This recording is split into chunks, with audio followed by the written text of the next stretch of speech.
but you better not be smack. You're gonna say, they. Exactly!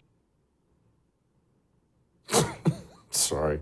That's all I can do is laugh anymore at these freaking monsters who teach the kids in this country. Joining me now, Dr. Corey DeAngelis, author of the book, The Parent Revolution. He's been all over this stuff. Okay, Corey, we've all been enjoying, I know you've been enjoying the Trump administration declaring war on all this DEI madness, but all the vile little apparatchiks educating our kids, even if they got the memo, that don't mean they're going to follow it.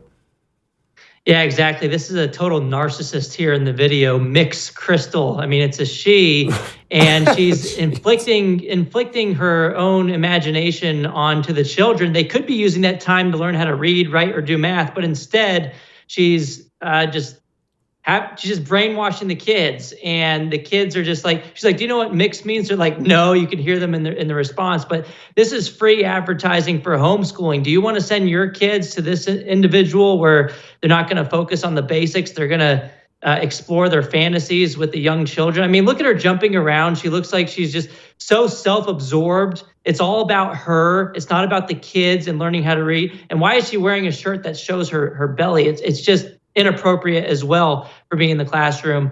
By the way, this is a Chicago public school teacher. They spend about $30,000 per student per year. It's a government-run failure factory. 33 of their public schools have 0% math proficiency rates. They can't teach kids the basics, but they go ahead and do this random crap that parents don't want. And this is why Trump won the parent vote by 9 points. And parents in this district and elsewhere, if you see this kind of stuff, you should report it to the Trump administration. He does have a link out at the Department of Education website where if they're not following the executive orders, he needs to defund them to take away their federal funding if they're going to engage in politics as opposed to education.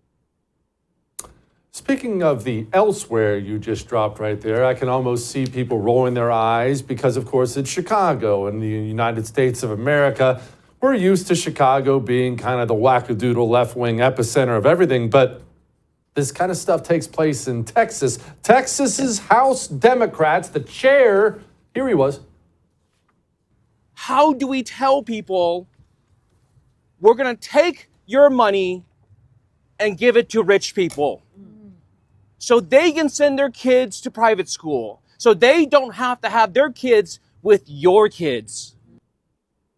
That is the leader of the Texas House Democrats, Gene Wu, and he says that families send their kids to private school so that they don't have to have their kids with your kids. He was talking at a public school there. Well, guess what? He went to private school himself, and he now currently sends his kids to private school. Is he telling on himself? It seems like that was just pure projection on his part, trying to go all in on hysterics against school choice for other people's families, obviously, but not for his own. He's a total hypocrite on the issue. And Trump just tweeted out recently to go all in on school choice. He's calling on the Texas House to pass school choice once and for all. It already passed the Senate by a vote of 19 to 12. I think the House has the votes to get it across the finish line as well. The new Speaker, Dustin Burrows, has responded to both Elon Musk and Trump recently on social media saying the House is going to pass the bill this time as well. How about that? Fingers crossed. Okay, let's move on and spike the football a little bit on somebody affectionately known on this show as Communist John Denver. Randy Weingarten's taking things hard. Here she was. What we're hearing is just complete chaos and, frankly, a whole bunch of cruelty.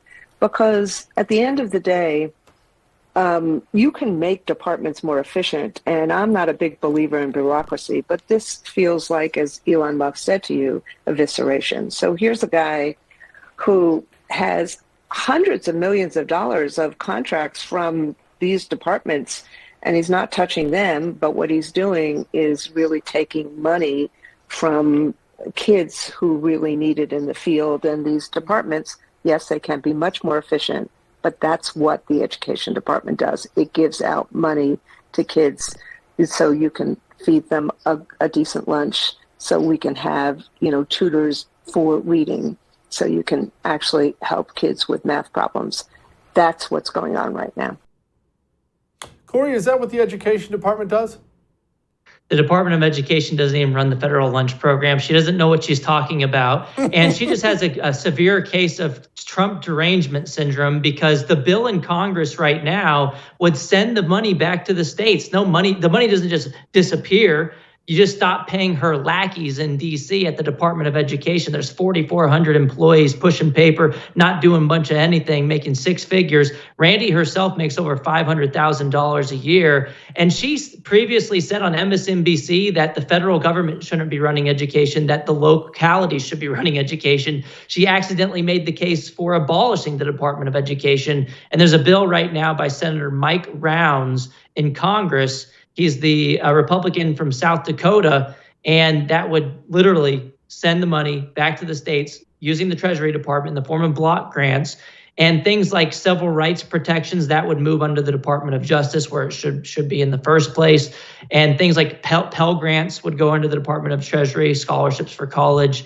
So it really isn't that monumental of a shift, but the control would go back to the states. And Trump ran on this issue. It's very popular with voters. He also ran on nationwide school choice. And this week, recently, he's been tweeting out or posting on Truth Social in different red states to advance the ball forward to pass school choice. It just happened in Tennessee, which became the 13th state to go all in on school choice. They're all red states that are doing this, by the way. The Democrat-controlled states are controlled by the teachers' unions like Randy Weingarten.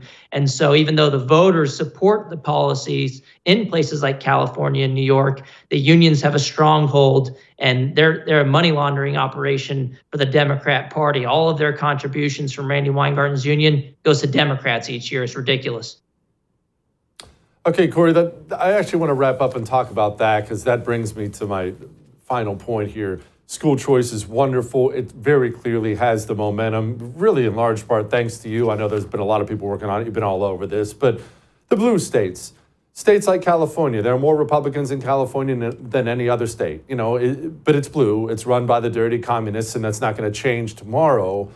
Are they without hope when it comes to all this? Are they just done? Is there nothing that can be done for these people stuck in these blue states? The quickest way to get school choice if you live in a blue state is to move to a red state.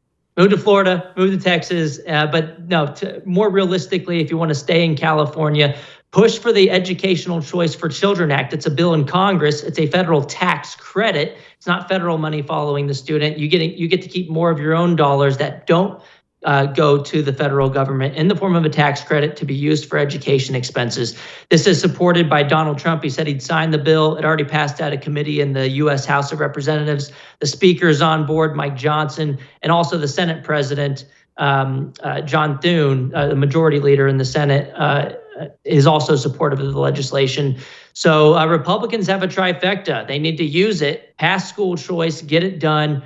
Trump campaigned on the issue. Parents want it. And this would also not just advance school choice in red states, where it's already happening at the state level, but also expand educational opportunities to families in blue states. Otherwise, hopefully, if the Democrats keep being on the wrong side of history on this issue, those blue states will become red states at some point, like we saw with Terry McAuliffe, the Virginia former governor, who lost to Glenn Youngkin on the issue of parental rights in education. So the more that Republicans keep hammering this issue, they're going to win elections on the issue. And Democrats, if they're smart, they'll start to come along too. They'll read the tea leaves and say, you know what, it is a loser for us. We better side with the kids' union, the parents, not just the teachers' union. Who can forget Terry McAuliffe giving up a seat, giving up the governorship of Virginia by telling parents they shouldn't be involved in their kids' education? Thank you, Terry. That was masterful. Corey, thank you, brother. I appreciate you.